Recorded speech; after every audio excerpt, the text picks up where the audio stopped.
बात पूछती हूँ और ये बात कई बार आप पे आरोप लगे हैं कि आपका जो मॉडल है चुनाव जीतने का वो ये है कि फ्री बिजली, फ्री पानी।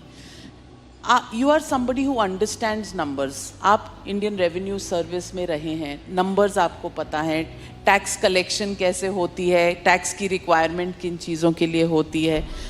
क्या ये फ्री के जो पॉपुलिस्ट बांटने की इलेक्शंस के दौरान जो ये एक आदत सी पॉलिटिकल पार्टीज़ में बन गई है, क्या ये लॉन्ग टर्म सस्टेनेबल है?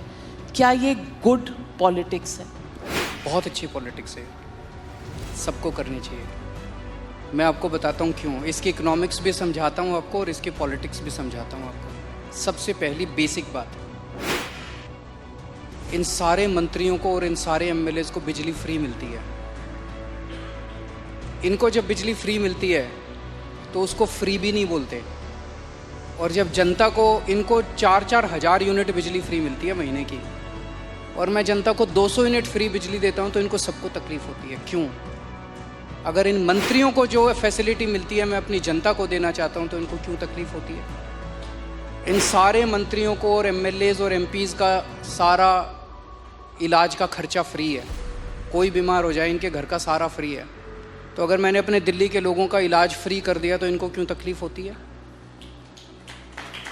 जो जो चीज़ें इन मंत्रियों को और इन संतरियों को मिलती है मैं अपने लोगों को देना चाहता हूँ, नंबर 1। दूसरी चीज़, अगर मैं, एक समय था जब मैंने सुना था कि राजनीति के अंदर एक समय था जब फ्री बांटते थे, और फ्री बांटने का पैसा कहाँ से आता था? सरकार लोन लेती थी और लोन लेके उस पैसे से फ्री बांटते थे। That is not good economics.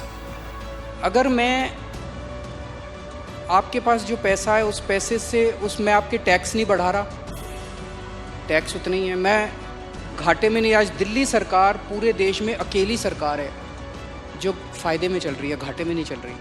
CAG की रिपोर्ट है 2019 की, उस रिपोर्ट में लिखा है हमारी सरकार बनने के पहले दिल्ली सरकार घाटे में चलती थी। हमारी सरकार बनने से तब से लेके आज तक दिल्ली सरकार अकेली सरकार है पूरे देश के अंदर जो फ़ायदे में चल रही है। मैं सरकार फ़ायदे में चला रहा हूँ, मैं कोई नया टैक्स नहीं लगा रहा, मैं कोई लोन नहीं ले रहा। अगर मैंने करप्शन ख़त्म करके, पैसा बचा के लोगों को अगर सुविधाएं दे दी तो क्या बुरी बात की? तो दिस इज़ गुड इकोनॉमिक्स। और तीसरी चीज़, पर ये मिरेकल होता कैसे? मैं एक छोटा सा एग्जांपल देता हूँ। जैसे ये फ्री दवाइयों वाला कैसे सिलसिला चालू हुआ, ये बड़ा इंटरेस्टिंग है। हमने एक फ्लाईओवर बनवाया, उस फ्लाईओवर की 325 करोड़ रुपए की एस्टिमेटेड कॉस्ट थी, वो शायद 200-250 करोड़ रुपए में बन गया, तो 125 करोड़ रुपए उसमें बच गए। कैबिनेट मीटिंग चल रही थी, हम लोग डिस्कस कर रहे थे, तो पता चला कि ये 125 करोड़ रुपए बच गए। हम ये डिस्कस कर रहे थे इस पैसे को कहाँ इस्तेमाल करें। तो मैंने कहा अगर हम सबका इलाज फ्री करना चाहें तो कितना खर्चा आएगा? So after 2-3 days they got back to me, they said 300-350 crore. So मैंने कहा ठीक है, इतना तो हम फ्लाईओवर बनाने में ही बचा लेंगे, इतना का पैसा।